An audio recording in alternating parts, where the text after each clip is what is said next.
So a couple of weeks back, I did a video with this woman addressing the Dolly Parton, Taylor Swift devil horns baby thing, right? And I've done another video on her as well back in 2 months ago or so. And somebody sent me an email saying that my discernment was off, that this woman is a witch and that she's doing witchcraft. Now, I took the videos down because, I prayed about it and I didn't think that, what she was saying in the video, I didn't think that there was much reason for concern, but the fact that someone thought that, or that I was putting that out there, it did bother me a little bit. So I was just scrolling this morning looking for content, and then she pops back up on my feed saying something pretty concerning. Now, I've said all along from day one that some of her language is a little weird, because she says she practices energetic discernment. We don't see that term in the Bible. So I'm not really sure that she has a harsh heart or like ill intentions, but some of her things that she says is just off. Now, this isn't all love and all respect, but at the same time, I just don't think that what she said in this video is biblically accurate. So let me just play the video for you guys. I didn't realize how many feathers I would ruffle when I talked about praying for ancestors to go and support the players of Spain during the World Cup. So let's get into that a little bit. So if you haven't seen my video where I talk about what I see during the World Cup, I would encourage you to just go watch it. I don't want to reiterate it here, but there was a piece of it where I talked about the prayers that I was saying as I was doing the curse breaking, and how one of the things that I had prayed for was for the ancestors of these players to come and support them and to be with them through the rest of the game. And I think that some people who are watching that video may have experienced some confusion or maybe even some fear regarding what it was that I actually was asking for during that. So when I was saying that prayer, I was not asking for the ancestors to come and magically take over their bodies or do any kind of magic on them or anything like that. It was literally just a petition for their family members, for their deceased loved ones, to go and support them. Now, coming from a biblical perspective, there aren't a lot of verses in the Bible that talk about what we do after we die. And I think that people have this idea that there is a fundamental divide between angels as they're described in the Bible, like the angel that has like all the eyes around it and the like cherubim and things like that, versus the spirits of people who have had bodies before. This first one that I want to talk about is in Matthew chapter 17, verses 1 through 3. And this is where Peter, James, John, and Jesus are on the Mount of Transfiguration, and Moses and Elias appear to them and speak to them. So that right there is biblical proof that when we die and we go to the next life, that we do, under the right circumstances, have the opportunity to come back to earth and to minister and to do God's work. The next one I want to talk about is in Revelations chapter 7, verses 9 through 17.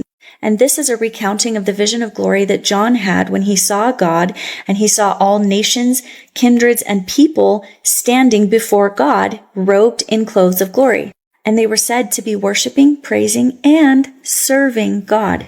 And as we know from many scriptures, some of which I will link in the caption below, some of God's purposes are to redeem mankind, to have us live with him eternally, and for us to become more like Christ.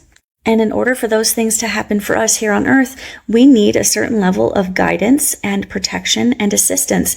And so does it not make sense that God would then send messengers to come and help to assist us? And who better to use than our ancestors and our family members that go up through our bloodline that are in that way connected to us? I have had my own experiences more times than I could even begin to count, where I have had different understandings brought to my awareness of this very fact, where there are certain ancestors that will come and minister on assignment from God himself to help assist in particular situations. And this is not necromancy. This is not summoning them from the dead. This is not asking for magic. This is not asking for witchcraft. This is not asking for the ancestors to come and heal. It is only asking for them to come and play the role that God would put them in. Also, oftentimes when I see guardian angels, they are directly related to the people that they are guarding. So that's all I'm going to get into for today. Thank you for watching. So the comment section is kind of all over the place. What I'm saying is that there's a lot of like Catholic beliefs here. So this person says, so saints. And then this person says, guys, chill out. This is not necromancy. She did not do magic, a seance, a ritual, a summoning. She directly asked God to send those spirits. He deemed the idea worthy and made it happen. If that were a bad or wrong thing to do or to ask for it, he wouldn't have agreed. Now, not would he? I guess they meant to say now would he? But who's to say that just because she sent this petition out and asked for ancestors to come and help this team win, that they actually won the game because of that? Now, I'm not saying that because personally, I just don't think that God's worried about a soccer game. That's just the last thing probably on his mind. But then people are saying you use Bible verses, but I believe you misinterpreted them. The Bible does not teach this idea. And that's what I believe as well. This is necromancy. This is very clear in the Bible. And this person right here says, everyone who disagrees with you is relying on their own understanding. We cannot put God into a box. If he wants to use our ancestors to get through to us, then he will, just in the same way that he would use a friend who is still living. God is powerful and we cannot confine him to only what he does in the Bible. I agree with that statement. However, I just don't think that God's going to go against his word to do so, right? God is powerful enough to do whatever he wants to do, but we just don't see any biblical basis for this. Now, let me go. I just did a simple Google search and I know people feel a way about that, but I just asked, is there a biblical basis for praying to ancestors? And it says there is no biblical basis for praying to ancestors. Mainstream biblical scholarship and Orthodox Christian theology agree that scripture directs all prayer and worship to God alone and explicitly forbids consulting or invoking the dead. So there's a couple of scriptural warnings and prohibitions. The exclusivity of God. The Bible states that worship and prayer belongs solely to God. Forbidden practices.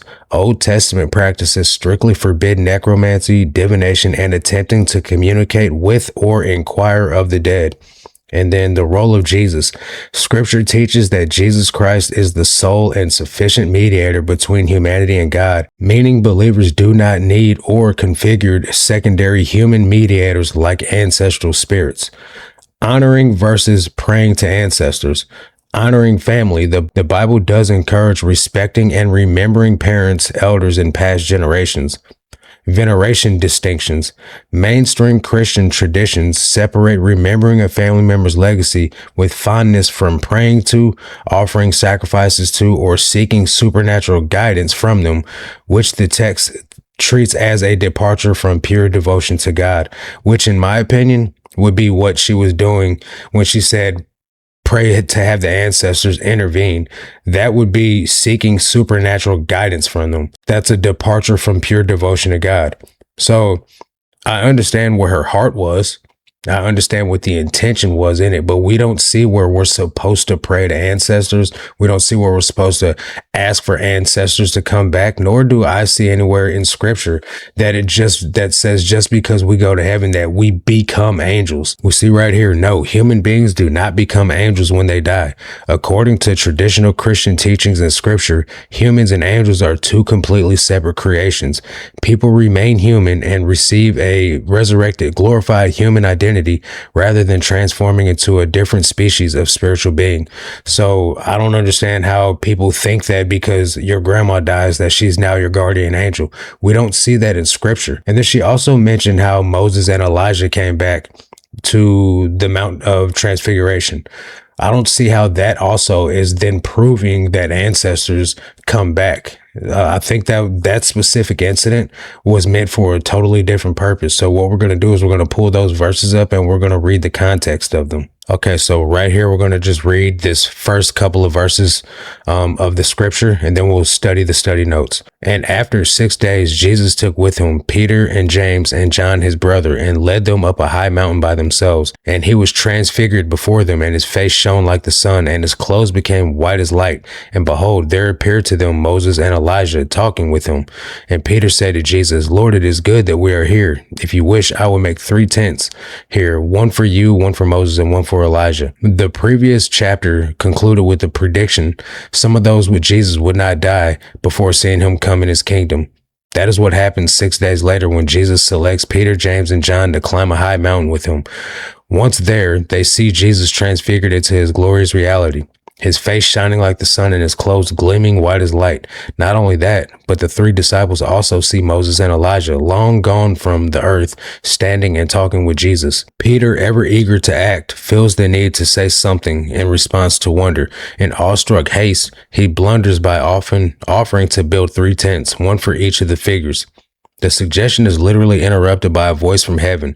God the Father arrives in a bright cloud and describes himself as being well pleased with Jesus, his beloved Son. He commands the disciples to listen to Jesus. They fall to their faces in terror. When they look up again, all has returned to normal. Jesus commands them to tell nobody about this until after the resurrection, and then answers a question about Elijah. The three return to the base of the mountain to find the remaining 9 disciples in a crowd of people.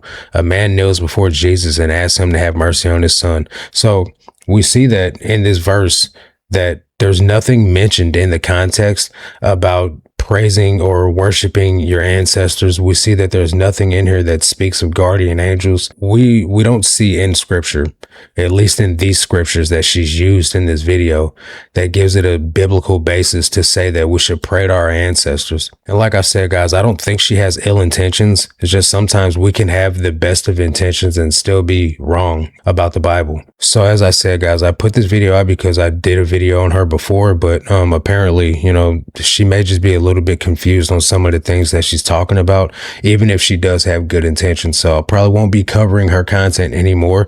And I've taken the videos that I did of her down. So that's going to do it for this one. I'll catch you guys on the next one. I will leave her video in the linked in the description to give her credit for her work, even though I don't agree with her take on this, but that's going to do it for this one. I'll catch you guys on the next one. Until then, God bless.